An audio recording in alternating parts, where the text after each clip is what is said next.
Feliz y bendecido día, aprendiendo un curso de milagros. El secreto de la verdadera oración es olvidarte de las cosas que crees necesitar.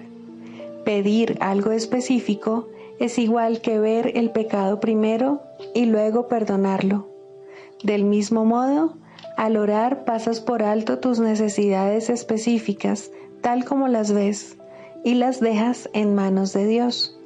Ahí se convierten en los regalos que le haces, pues le dicen que no antepondrás otros dioses a Él, ni que quieres otro amor que el suyo.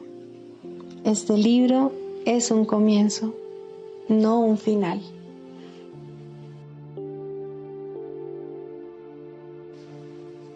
El mundo de la percepción, por otra parte, es el mundo del tiempo, de los cambios, de los comienzos y de los finales. Se basa en interpretaciones, no en hechos. Es un mundo de nacimientos y muertes, basado en nuestra creencia en la escasez, en la pérdida, en la separación y en la muerte. Es un mundo que aprendemos en vez de algo que se nos da. Es selectivo en cuanto al énfasis perceptual, inestable en su modo de operar e inexacto en sus interpretaciones.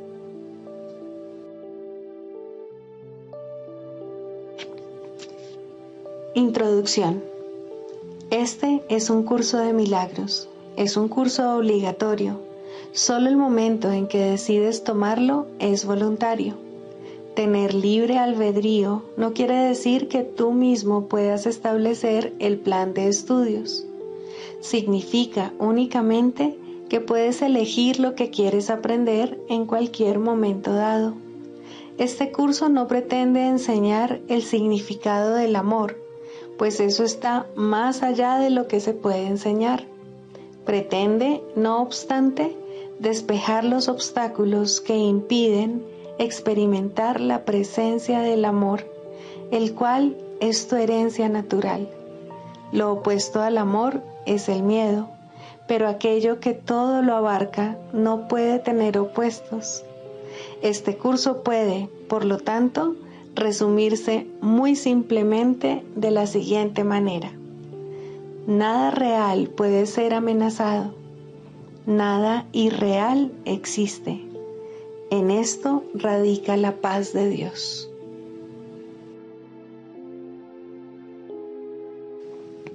Los milagros son recursos de enseñanza para demostrar que dar es tan bienaventurado como recibir. Aumentan la fortaleza del que da y simultáneamente le dan fortaleza al que recibe.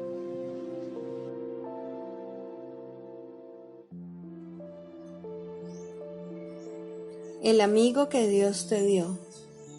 Cualquier cosa en este mundo que creas que es buena o valiosa, o que vale la pena luchar por ella, te puede hacer daño y lo hará. No porque tenga el poder de hacerlo, sino únicamente porque has negado que no es más que una ilusión y le has otorgado realidad. Y así es real para ti y no algo que no es nada. Y al percibirse como real, se le abrieron las puertas al mundo de las ilusiones enfermizas. Toda creencia en el pecado, en el poder del ataque, en herir y hacer daño, en el sacrificio y en la muerte, ha llegado a ti de esa manera, pues nadie puede otorgarle realidad a una sola ilusión y escaparse del resto, pues ¿quién podría elegir quedarse solo con aquellas ilusiones que prefiere y al mismo tiempo encontrar la seguridad que solo la verdad puede conferir? ¿Quién podría creer que todas las ilusiones son iguales y al mismo tiempo mantener que una de ellas es mejor que las demás? No vivas tu mísera vida en soledad con una ilusión como tu único amigo. Esa no es una amistad digna del Hijo de Dios, ni una que pueda satisfacerle. Dios le ha dado, por lo tanto, un amigo mejor, uno en quien reside todo el poder de la tierra y del cielo. Esa ilusión que tú consideras tu amigo te oculta la gracia y majestad de aquel e impide que le des la bienvenida con los brazos abiertos a su amistad y a su perdón. Aparte de él, no tienes amigos. No busques otro amigo para que ocupe su lugar. No hay ningún otro. Lo que Dios dispuso no tiene sustituto, pues, ¿qué ilusión podría reemplazar a la verdad? El que mora con sombras está ciertamente solo, y la soledad no es la voluntad de Dios.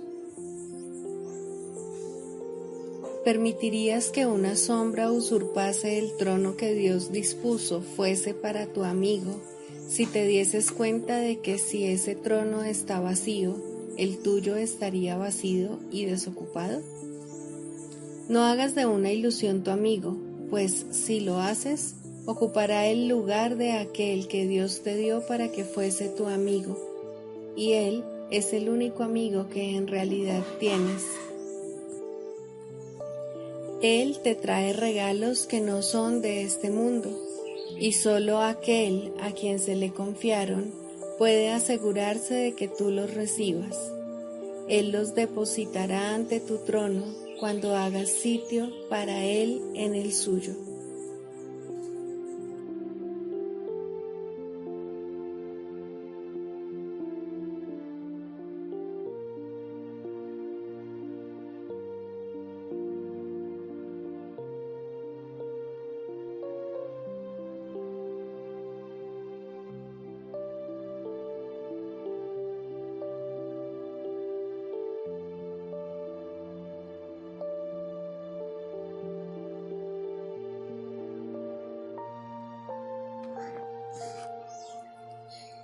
¿Qué es la salvación?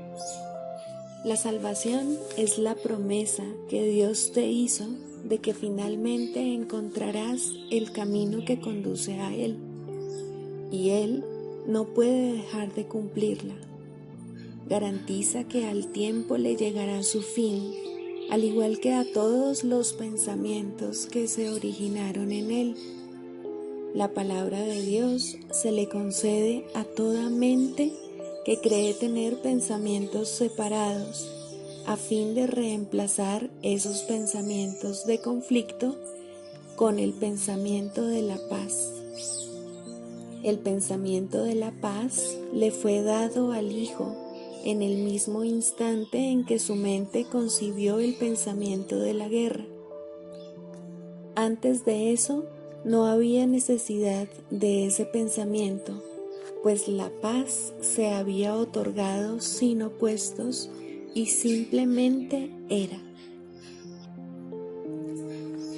Una mente dividida, no obstante, tiene necesidad de curación, y así, el pensamiento que tiene el poder de subsanar la división pasó a formar parte de cada fragmento de la mente que seguía siendo una, pero no reconocía su unidad. Al no conocerse a sí misma, pensó que había perdido su identidad. La salvación es un deshacer en el sentido de que no hace nada, al no apoyar el mundo de sueños y de malicia. De esta manera, las ilusiones desaparecen.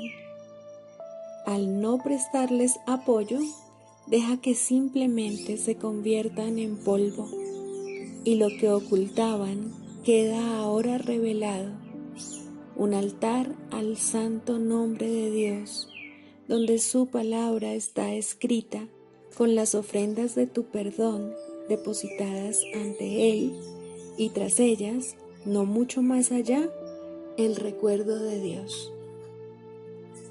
Acudamos diariamente a este santo lugar y pasemos un rato juntos. Ahí compartimos nuestro sueño final. Es este un sueño en el que no hay pesares, pues contiene un atisbo de toda la gloria que Dios nos ha dado. En él se ve brotar la hierba, los árboles florecer y los pájaros hacer sus nidos en su ramaje. La tierra nace de nuevo desde una nueva perspectiva. La noche ya pasó y ahora nos hemos unido en la luz. Desde ahí le extendemos la salvación al mundo, pues ahí fue donde la recibimos. El himno que llenos de júbilo entonamos, le proclama al mundo que la libertad ha retornado, que al tiempo casi le ha llegado su fin y que el Hijo de Dios tan solo tiene que esperar un instante antes de que su Padre sea recordado, los sueños hayan terminado, la eternidad haya disuelto al mundo con su luz y el cielo sea lo único que exista.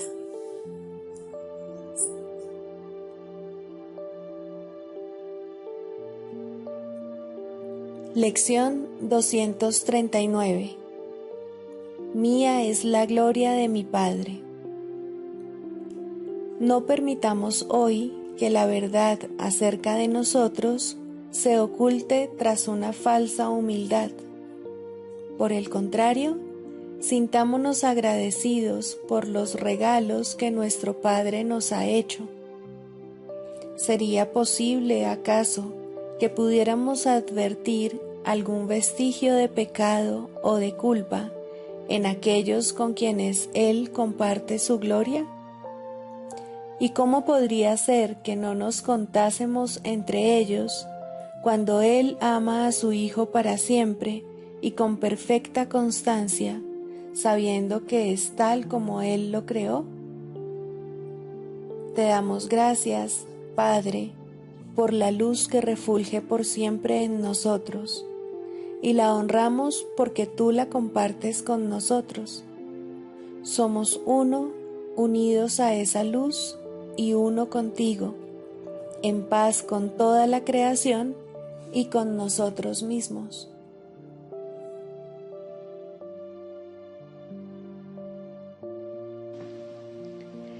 Generosidad. La palabra generosidad tiene un significado especial para el Maestro de Dios. No es el significado usual de la palabra. De hecho, es un significado que tiene que aprenderse, y aprenderse muy bien. Al igual que todos los demás atributos de los Maestros de Dios, esta se basa, a fin de cuentas, en la confianza, puesto que sin confianza nadie puede ser generoso en el verdadero sentido de la palabra. Para el mundo, generosidad significa dar en el sentido de perder. Para los Maestros de Dios, generosidad significa dar en el sentido de conservar. Se ha hecho hincapié en esta idea a lo largo del texto, así como en el libro de ejercicios, pero tal vez sea más extraña para el pensamiento del mundo que muchas de las otras ideas de nuestro programa de estudios. Lo que la hace más extraña es el hecho de que es obviamente lo opuesto a la manera de pensar del mundo. De la manera más clara posible y en el más simple de los niveles, la palabra significa exactamente lo opuesto para los maestros de Dios que para el mundo. El Maestro de Dios es generoso en interés propio, pero no nos referimos aquí al interés propio del ser del que el mundo habla. El Maestro de Dios no quiere nada que Él no pueda dar, pues se da cuenta de que, por definición, ello no tendría ningún valor para Él. ¿Para qué lo iba a querer? Solo podría perder por su causa, no podría ganar nada. Por lo tanto, no busca nada que sea solo para Él, ya que eso sería la garantía de que lo perdería. No quiere sufrir, porque entonces iba a querer buscarse dolor, pero sí quiere conservar todas las cosas que son de Dios y que, por ende, son para su Hijo. Esas son las cosas que le pertenecen. Esas sí que las puede dar con verdadera generosidad, conservándolas de este modo para sí mismo eternamente.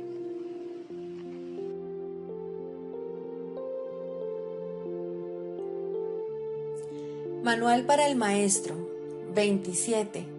¿Qué es la muerte? La muerte es el sueño central de donde emanan todas las ilusiones. ¿No es acaso una locura pensar que la vida no es otra cosa que nacer, envejecer, perder vitalidad y finalmente morir?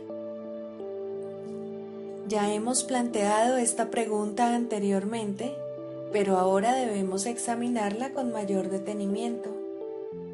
La creencia fija e inalterable del mundo es que todas las cosas nacen para morir. Se considera que así es como opera la naturaleza y ello no se debe poner en tela de juicio, sino que debe aceptarse como la ley natural de la vida. Lo cíclico, lo cambiante y lo incierto, lo inestable y lo inconstante, lo que de alguna manera crece y mengua siguiendo una trayectoria determinada, es lo que se considera la voluntad de Dios. Y nadie se pregunta si un creador benigno hubiese podido disponer algo así. Si el universo que percibimos fuese tal como Dios lo creó, sería imposible pensar que Dios es amoroso, pues aquel que ha decretado que todas las cosas mueran y acaben en polvo, desilusión y desesperanza, no puede sino inspirar temor. Tu insignificante vida está en sus manos, suspendida de un hilo que Él está listo para cortar sin ningún remordimiento y sin que le importe, tal vez hoy mismo. Y aun si esperase, el final es seguro de todas formas. El que ama a un Dios así no conoce el amor, ya que ha negado que la vida sea real. La muerte se ha convertido en el símbolo de la vida. Su mundo es ahora un campo de batalla en donde reina la contradicción y los opuestos luchan en una guerra interminable. Allí donde hay muerte es imposible la paz. La muerte es el símbolo del temor de Dios. La idea de la muerte oculta su amor y lo mantiene al margen de la conciencia, cual un escudo puesto en alto para bloquear el sol. Lo siniestro de este símbolo basta para demostrar que la muerte no puede coexistir con Dios. La muerte presenta una imagen del Hijo de Dios en la que ésta acaba descansando en paz, en los brazos de la devastación, donde los gusanos lo esperan para darle la bienvenida y así prolongar un poco más su propia existencia gracias a su muerte. Mas los gusanos están igualmente condenados a morir, y de esta forma todas las cosas viven gracias a la muerte. En la naturaleza, el devorarse unos a otros es la ley de la vida. Dios está loco y solo el miedo es real. La extraña creencia de que una parte de las cosas que mueren puede seguir existiendo separada de lo que muere, tampoco proclama a un Dios amoroso, ni vuelve a sentar las bases para que se tenga confianza. Si la muerte es real para una sola cosa, la vida no existe. La muerte niega la vida, pero si la vida es real, lo que se niega es la muerte. En este caso no puede haber transigencia alguna. O bien existe un Dios de miedo, o bien uno de amor. El mundo intenta hacer miles de transigencias al respecto y tratará de hacer 1000 más. Ni una sola puede ser aceptable para los maestros de Dios, ya que ninguna de ellas sería aceptable para Dios. Él no creó la muerte, puesto que no creó el miedo. Para Él, ambas cosas están igualmente desprovistas de sentido. La realidad de la muerte está firmemente arraigada en la creencia de que el Hijo de Dios es un cuerpo, y si Dios hubiese creado cuerpos, la muerte sería ciertamente real. Pero en ese caso, Dios no sería amoroso. Ningún otro punto ilustra en forma tan clara el contraste que existe entre la percepción del mundo real y la del mundo de las ilusiones. Si Dios es amor, la muerte es, de hecho, la muerte de Dios, y por lo tanto, su propia creación no puede sino temerle. Dios no es su padre, sino su destructor, su vengador, no su creador. Sus pensamientos son aterradores y su imagen temible. Contemplar sus creaciones es morir. El último enemigo destruido será la muerte. Por supuesto que sí. Sin la idea de la muerte no habría mundo. Todos los sueños acabarán con este. Esta es la meta final de la salvación, el fin de todas las ilusiones. Y todas las ilusiones nacen de la muerte. ¿Qué puede nacer de la muerte y tener vida? Por otra parte, ¿qué puede originarse en Dios y morir? Las inconsistencias, las transigencias y los ritos que el mundo fomenta en sus vanos intentos de aferrarse a la muerte y al mismo tiempo pensar que el amor es real, no son más que necios trucos mágicos que no tienen sentido ni eficacia. Dios es eterno, al igual que todas las cosas creadas en Él. ¿No ves que de no ser así, Él tendría un opuesto y el miedo sería tan real como el amor? Maestro de Dios, tu única tarea puede definirse de la siguiente manera. No hagas ningún trato en el que la muerte sea parte integrante de él. No creas en la crueldad, ni permitas que el ataque oculte la verdad de ti. Lo que parece morir, tan solo se ha percibido incorrectamente y se ha llevado al campo de las ilusiones. De ahí que tu tarea sea ahora permitir que las ilusiones sean llevadas ante la verdad. Mantente firme solo en esto. No te dejes engañar por la realidad de ninguna forma cambiante. La verdad no cambia ni fluctúa, ni sucumbe ante la muerte o ante la destrucción. ¿Y cuál es el final de la muerte? Nada más que esto. El reconocimiento de que el Hijo de Dios es inocente ahora y siempre. Nada más que eso, pero no olvides que tampoco es menos.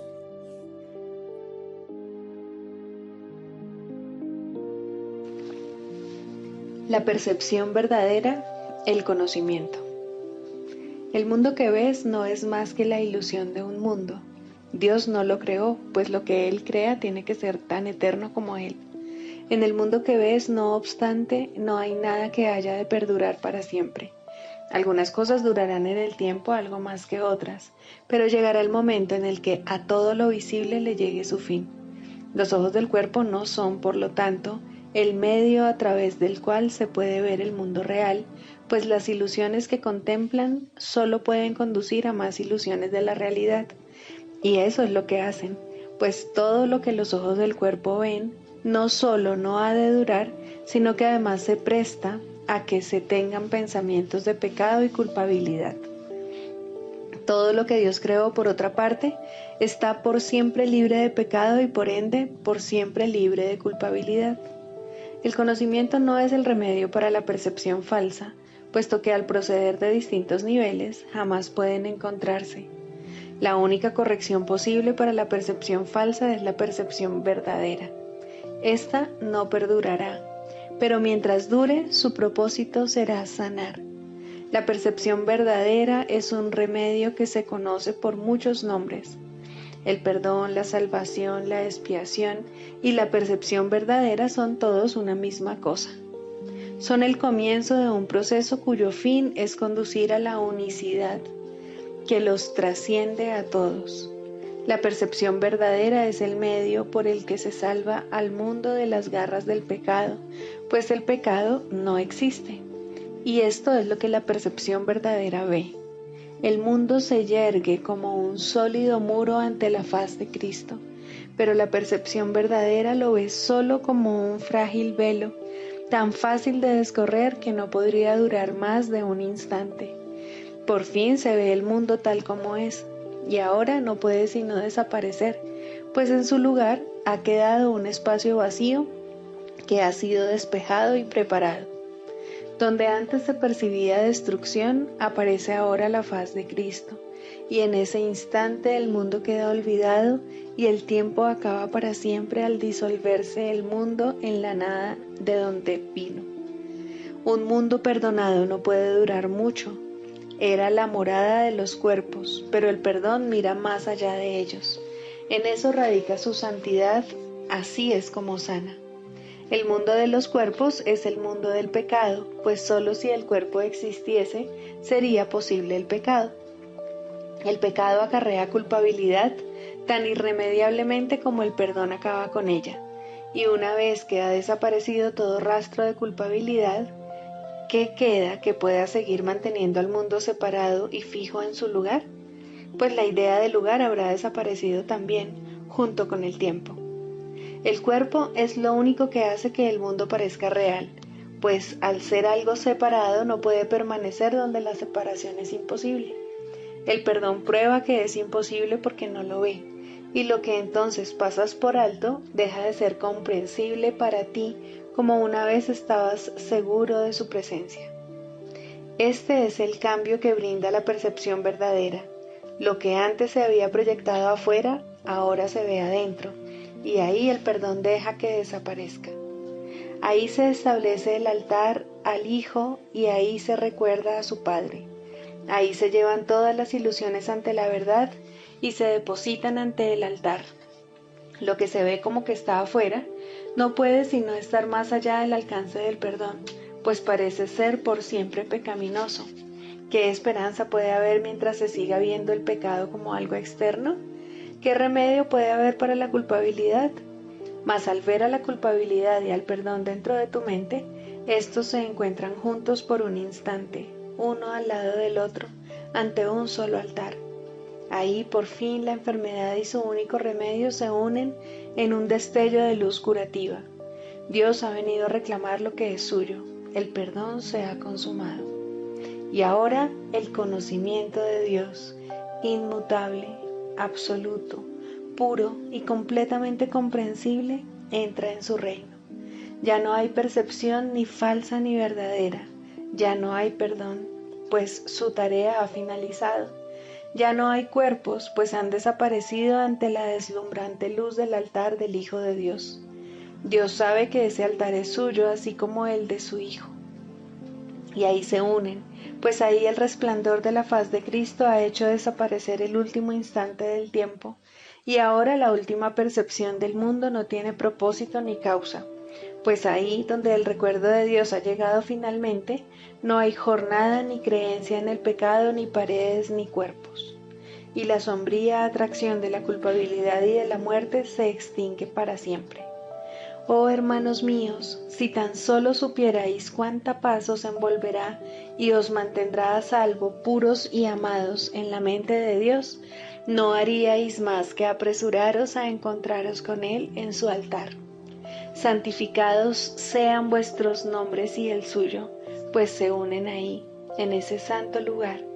Ahí Él se inclina para elevaros hasta Él, liberándoos de las ilusiones para llevaros a la santidad, liberándoos del mundo para conduciros a la eternidad, liberándoos de todo temor y devolviéndoos al amor.